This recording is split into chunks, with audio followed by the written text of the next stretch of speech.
In 1945, German women POWs expected torture and revenge.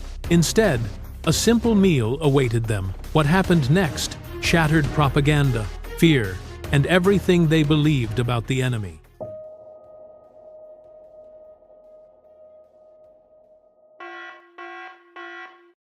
Front lines collapsed. Maps were redrawn. Gunfire grew quieter. But for some, the war didn't end. It found them. They were not soldiers with rifles. They did not storm beaches or charge through trenches. They did not fire the last shots of the war. Yet, they were captured anyway. They were women. German women. Nurses who had learned to lie gently to the wounded. "You'll be fine." Radio operators who spent endless nights tapping out messages they never fully understood. Clerks and auxiliary staff, keeping a collapsing army functioning from behind the lines.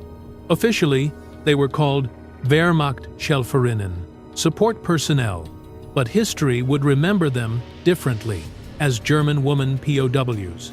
They were taken in France, in the forests of the Ardennes, on broken roads in Italy where retreat turned into chaos.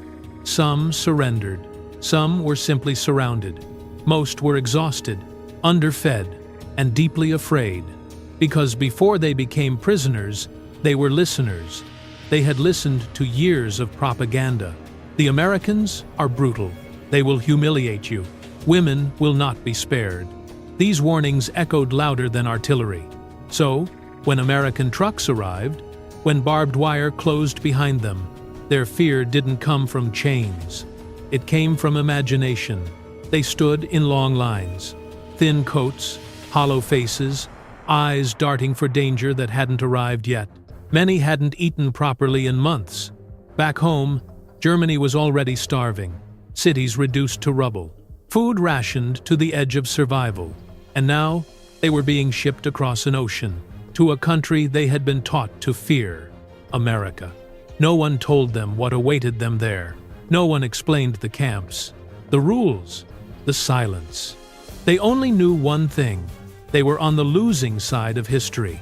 And history, they believed, was never kind to the defeated.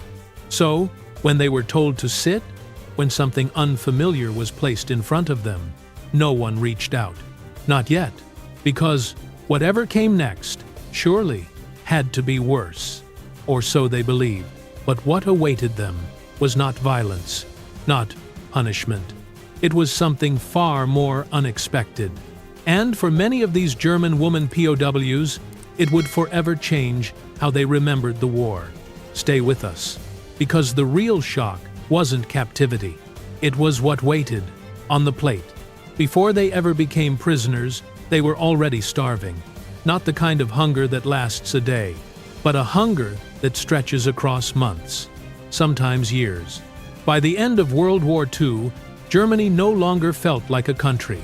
It felt like what was left after a disaster.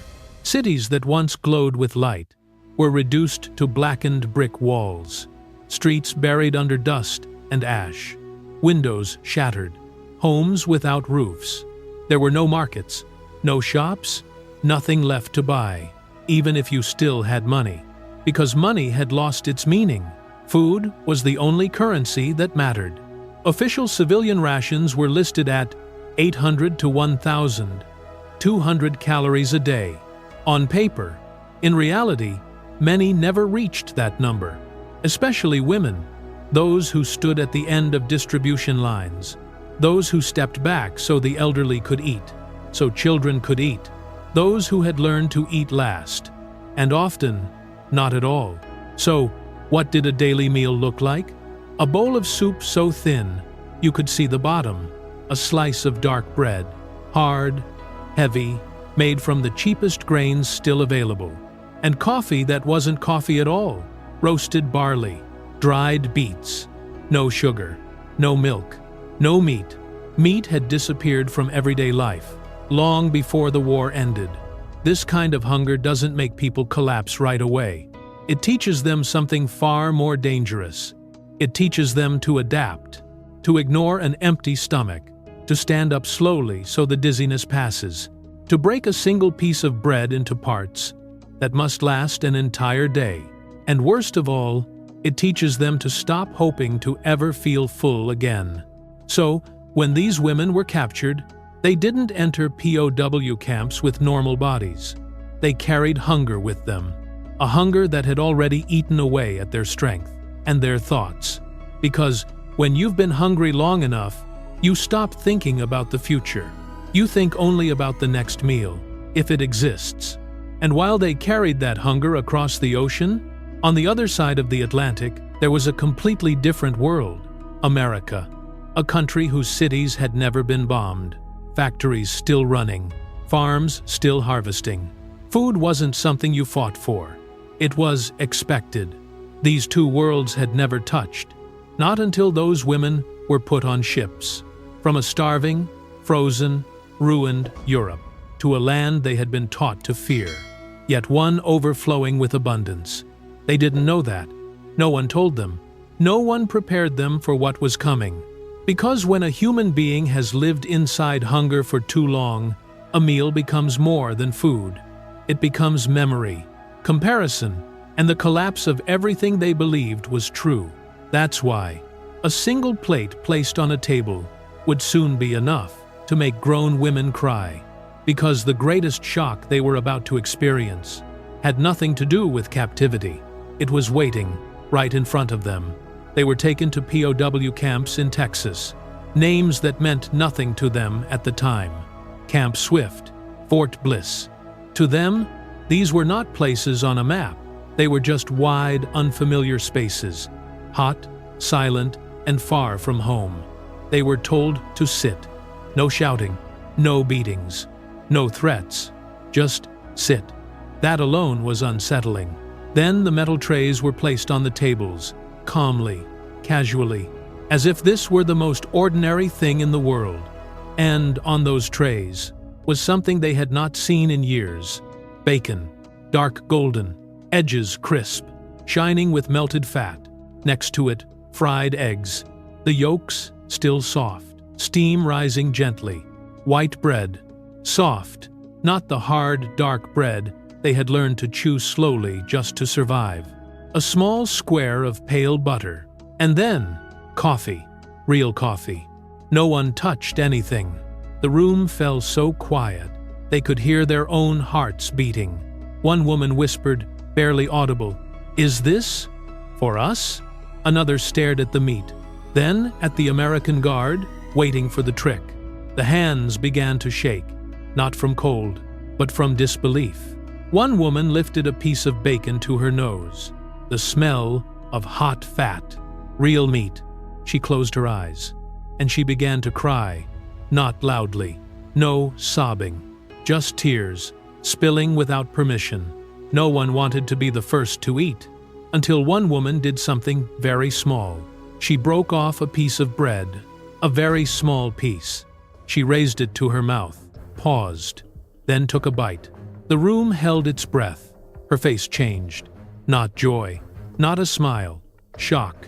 As if her body had forgotten that this sensation still existed. Her eyes widened, her jaw slowed. She swallowed carefully. And then, the corner of her mouth trembled. The second woman reached out, then the third. Suddenly, the room began to move. They ate slowly, painfully slowly, as if eating too fast might make everything disappear. Some cried while chewing. Some laughed through tears. One woman whispered, almost ashamed of the words, "It's better than at home." That sentence broke something open, not because it was funny, but because it was true. Then came the corn. Bright yellow ears. Hot. Fragrant. A few women shook their heads immediately. Food for pigs. That's what they had been taught. In Germany, corn wasn't for people. But one woman tried it anyway. The sweetness spread across her tongue. Warm. Nothing like anything she had eaten in years. She smiled. This time, clearly. And she took another bite. Faster. The room was no longer frozen. Sound returned. Soft chewing. Forks touching metal. Long breaths released.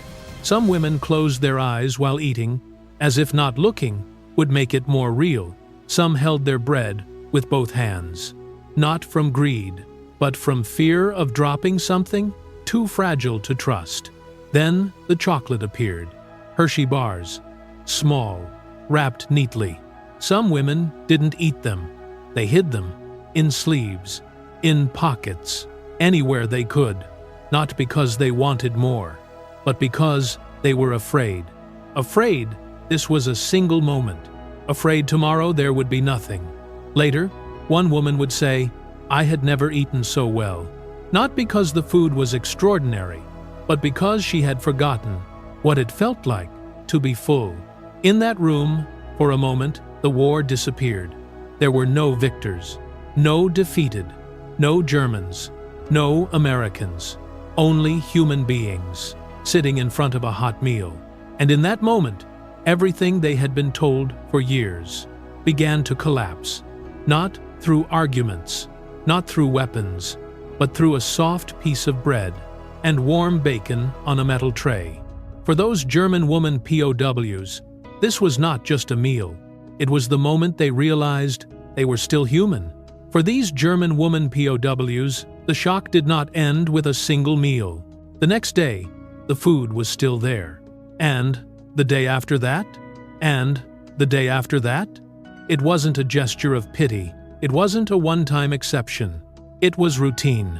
Breakfast, lunch, dinner, quietly delivered, repeated, unremarkable, except for what it meant. At American POW camps, daily rations ranged from 2,500 to 3,000 calories, the same as those given to U.S. logistical troops. Enough meat, enough starch, enough fat, enough to live. Slowly, the changes became impossible to ignore. Faces that had been hollow began to fill out again. Skin regained color. Eyes lost their constant haze. Hands that once trembled while holding a spoon now stayed steady. Steps grew firmer, posture straighter. They gained weight. They slept through the night. And for the first time in years, they woke up without fearing breakfast. That detail matters more than it sounds, because when you've lived with hunger long enough, morning isn't hope. It's anxiety. Will there be food today? Will I have to wait? Will it run out before it's my turn? Now, breakfast was just breakfast. Ordinary, predictable, safe. Later, a sentence appeared again and again in post-war memoirs. Simple words, but devastating once you understand them. I was healthier as a prisoner than I was as a free woman in Germany. It sounds wrong. It feels wrong. And that's why it hurts. Not because prison was good, but because freedom, at that point in Germany, could no longer sustain life. Freedom meant standing in line before dawn. Freedom meant ration cards that promised food, but delivered nothing. Freedom meant listening to your stomach growl and pretending not to hear it, so the children wouldn't be afraid. Freedom meant trading personal belongings for a few potatoes in a ruined city. Freedom meant watching your body fade, while no one around you had anything left to give. So, when these women were captured, they expected cruelty.